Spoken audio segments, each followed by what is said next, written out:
Olá, eu sou o Pedro Júnior, terapeuta naturopata do canal Nutrição, Alimentos e CIA.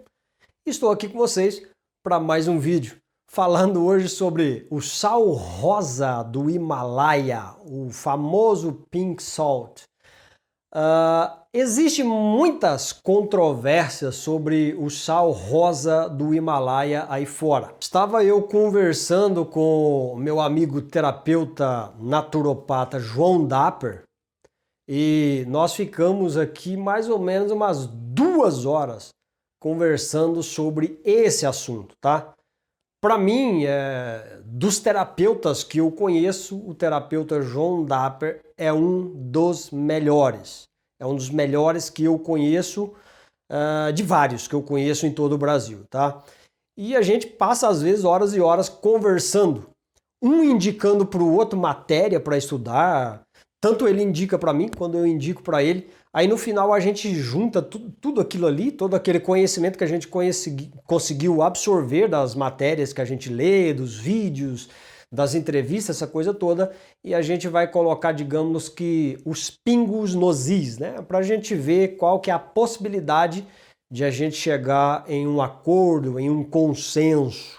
E isso acontece praticamente todos os dias, já que a nossa fonte, na verdade, o nosso trabalho é pesquisar, estudar e, digamos que, processar todas essas informações e trazer de uma forma resumida e fácil para você que está aí do outro lado entender, tá? Porque não adianta eu trazer para você 300 páginas de um livro referente a um assunto, porque você não vai conseguir fazer isso tão rapidamente. Mas a gente pega tudo que é mais importante e faz um apanhado naquilo ali, ok? Mas é o seguinte, existe muita controvérsia concernente ao sal rosa do Himalaia. Por quê?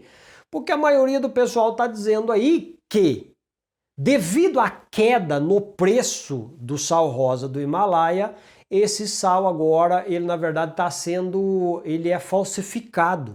O pessoal está pintando o sal com tinta ou fazendo algum outro famoso jeitinho cambalacho para vender esse sal mais barato.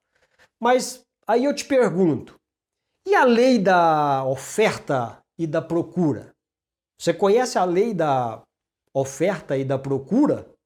Pois é, deve se encaixar aí também.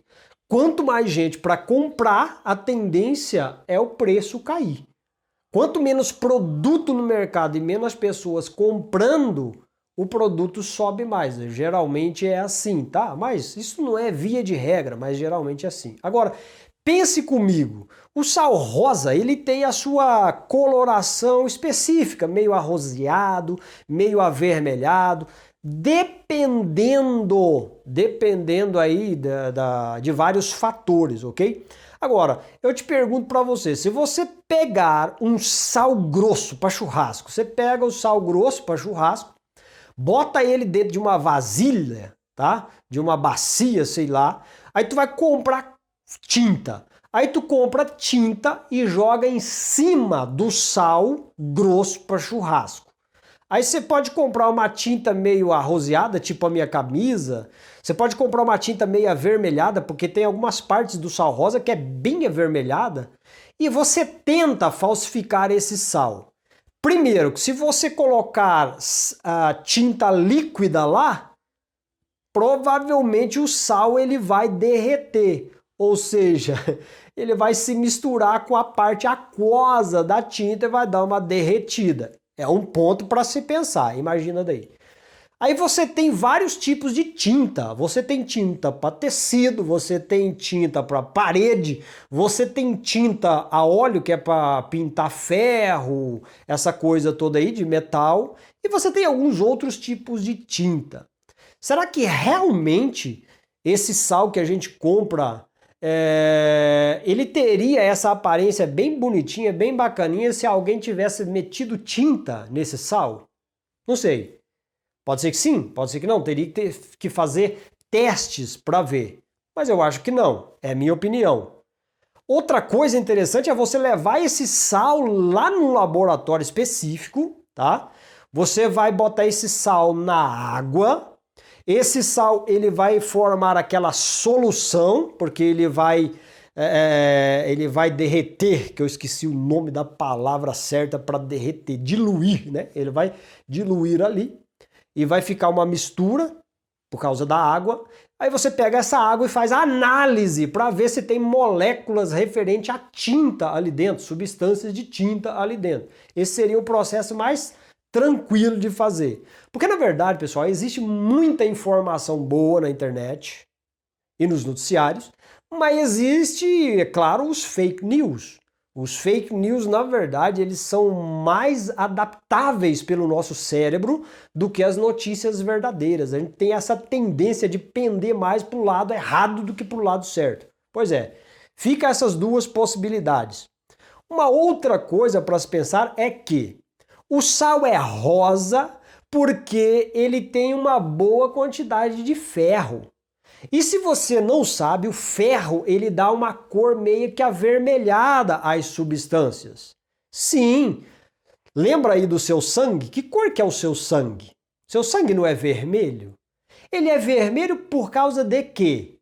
Por causa das hemácias e da hemoglobina, porque a hemoglobina ela tem no seu centro, a molécula de hemoglobina, ela tem um átomo de ferro. E esse ferro é que dá a cor avermelhada ao sangue. Por isso, algumas partes do sal rosa é mais avermelhado que a outra, porque tem uma concentração maior de ferro ali, tá? Então, isso é muito interessante. Uma outra coisa interessante é você comprar a pedra inteira de sal rosa lá do Himalaia. Vende. Alguns lugares vende as pedras inteiras, pedras grandes mesmo de sal rosa. Aí tu quebra aquilo lá, moe ele, aí você vai ver, se vai parecer com o sal que a gente já compra moído.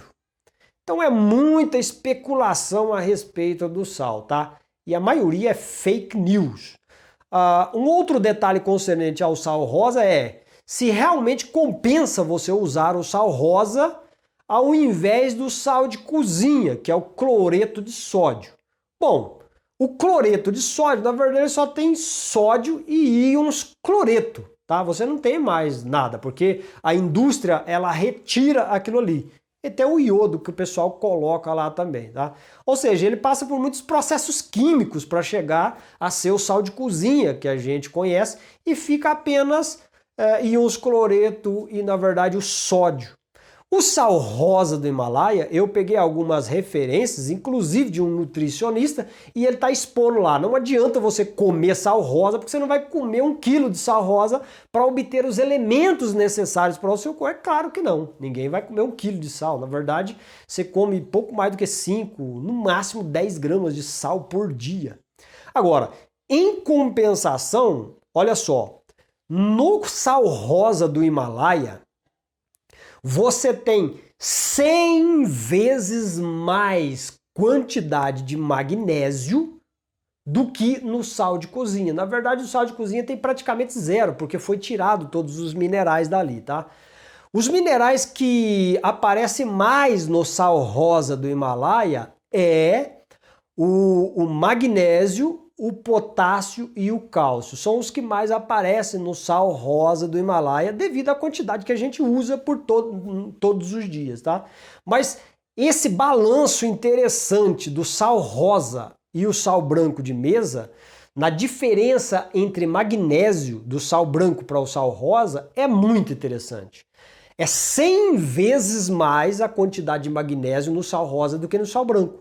E a gente sabe que o magnésio, ele contrabalança, tá, a questão do sódio. Pois é, o magnésio é um elemento importantíssimo, principalmente para o coração, porque ele ajuda nessa elasticidade dos vasos, tá? Ele faz o vaso, digamos, o vaso sanguíneo ficar mais maleável e é muito importante. É claro que pela quantidade de sal que a gente usa no dia a dia, a quantidade de magnésio você vai ingerir é bem baixa, mas você ingere magnésio nos outros alimentos e até digo a você que é interessante você suplementar magnésio, porque praticamente todo mundo é deficiente em magnésio.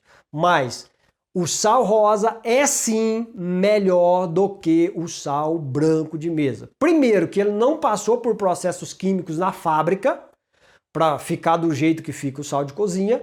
E segundo, que ele tem uma concentração maior de cálcio, de magnésio e de potássio, tá ok?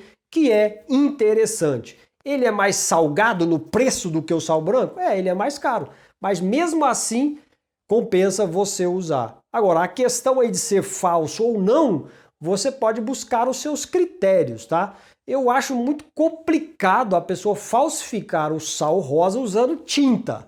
Não sei, o ser humano é capaz de fazer qualquer coisa, mas eu não vejo essa possibilidade assim muito avantajada, tá? Pois é isso que eu queria falar com vocês hoje.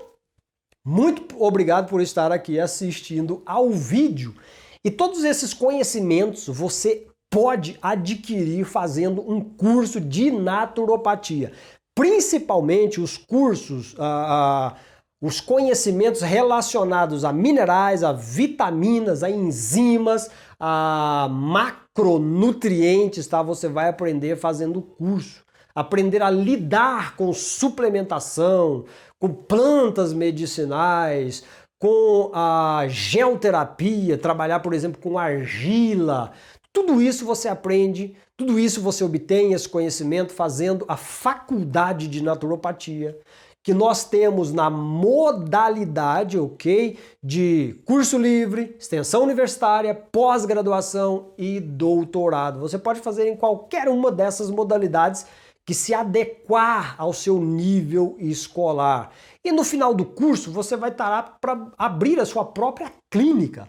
E se você já é um profissional da saúde, melhor ainda, porque você vai agregar conhecimento no seu currículo acadêmico, tá? Muito importante, o telefone está aqui embaixo, você vai chamar pelo terapeuta João Dapper, tá?